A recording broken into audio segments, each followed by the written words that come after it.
inflation at the cost of a very severe recession and something like a stock market crash. The inflation's here. So I'll say 2 years from 2020 to and over the course of 2021, there was a big debate in economics and among analysts about inflation versus maybe disinflation. Still have inflation, but at a lower rate. And that debate kind of went on through all of most of 2021, but that's over. Inflation's here. There's no more debate about it. The new debate is, will it persist? Will it get worse, which it might, or will it be subdued in some way? Now, I have actually been in the camp. Again, you can see the inflation coming. It's here.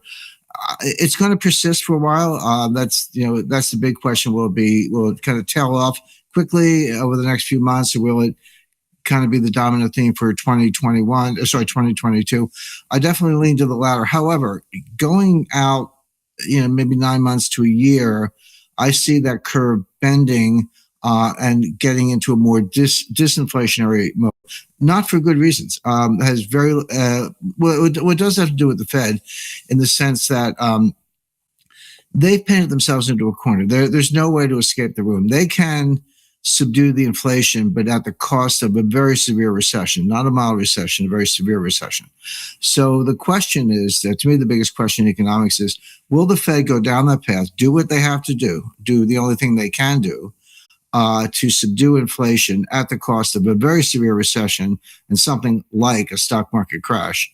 Or will they see that coming? They'll be the last to know. We'll all see it before they do, but they'll be the last to know. It's because they rely on flood models, and they're kind of in their own economic forecasting bubble, and they're very defective ways of thinking about the economy, and they're very much a creature of inertia. There are a whole lot of reasons why the Fed is not nimble. It's kind of quite the opposite.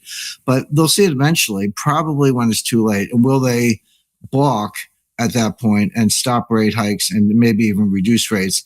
That could save us from the recession, but that will just amplify the inflation. So rather than say which one's going to happen, I prefer to lay out those two paths and then just watch it very carefully. But more to the point, we've seen this movie before. This is a replay, and I think it's on, like you hit the remote control for double or triple speed. It's going to happen faster, but this is a replay of everything that happened from 2013 to 2019 and into 2020, which was, I'll just go through it quickly. So 2013, May, Bernanke says we're going to taper asset purchases. That's money printing, quantitative easing, whatever you want to call it. The market, tanks, bonds go down. Everyone's like, oh, it's over. And then Bernanke balked. But finally, in November 2013, they said, okay, the taper begins. They were still printing money, but at a slower rate, and that matters. That went on until late 2014. The taper was over. They stopped buying new assets. They said, okay, here come the interest rate hikes. Except they didn't come for another year. It wasn't until December 2015 that then Janet Yellen finally raised rates. And then another year for the second rate increase. So it was December 2016. So it was really, really slow. Took 2.5 years, but they got to 2 rate hikes. But then here comes Jay Powell. And then like clockwork, boom, boom, boom, 25 basis point hikes every meeting. And all the Fed was trying to do was to get back to normal. They were trying to get interest rates to maybe 2.25, 2.5, get the balance sheet down to, something like 2.5 trillion. They never specified it, but that would have been a reasonable level. So, okay, now interest rates are kind of normal, 2.5, balance sheet's down around 2.5 trillion. We're back to normal. We finally got through the global financial crisis of 2008. We undid all that stuff. Well, what happened? From October 1st, 2018 to December 24th, 2018, the stock market dropped 20%. That was the December 24th, 2018, we call it the Christmas Eve massacre. Stock market went down 3% in one day. But the Fed was tightening into the weakness, as they always do. And the last interest rate hike, it was December 16th or 17th, within a day or two, but mid-December 2018, they were still hiking and raising rates. And that was the last straw. And then the market just tanked. And then finally, Jay Powell got the message first week of January 2019, he says, okay, that's it. We're going to be patient. Use the word patient. It's one of these code words. You have to get the code book out and see what it means. But patient means we won't raise rates again without giving you advance warning so you can get out of your carry trades or whatever. And then he went further, said, looks like we got to cut rates. And they did. And then by early 2020, here comes the pandemic. And then they took rates all the way back to zero. And then they started QE, I don't know, 6, 7, call it what you want. They took the balance sheet to $7.5 trillion after getting it down to $3.5 trillion. So look at that whole sequence from 2013 to early 2020, including the pandemic. What happened? They tapered the asset purchases. They raised rates. They sank the stock market. Then they said, okay, no more rate hikes. Then they cut rates, and then they started QE. And by April 2020, where were we? Zero rates, back down to zero, and the balance sheet was $7.5 trillion after getting down to about $3.5 trillion.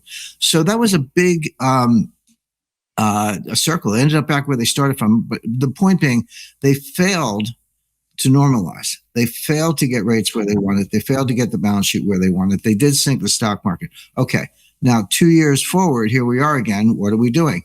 They just raised rates at the March meeting. They're going to raise them again in May. I mean, that's the easiest forecast I've ever made. 50 basis points, May 4th. Boom. You can count on it. And they're going to announce. And by the way, I don't have a crystal ball. The Fed told us this. I mean, that's the thing about the Fed. They may be wrong, but they're transparently wrong. So they tell you what mistakes they're going to make in advance. So that's the Fed forecasting is actually fairly straightforward because you just have to believe them. So they're going to raise rates again in May, probably 50 basis points. They're going to announce a reduction in the balance sheet. Whether they actually start it in May, they probably will. $100 billion a month reduction in asset purchases. So that's QT, quantitative tightening. In other words, they're running the same playbook they tried to run, or they started to run in 2013, 2014. But here's my question. They failed the last time. Why do they think they're going to be any more successful this time? Why do they think they can get out of this? And the answer is, the answer is they cannot without a recession. Now, and this is what Larry Summers has been saying. I think he's right. And, everyone's jumping on board, Alan Blinder and all these other big brains from Princeton. But the point being, they can normalize rates in the balance sheet, and they can stop inflation, but not without causing recession and not without causing a stock market crash.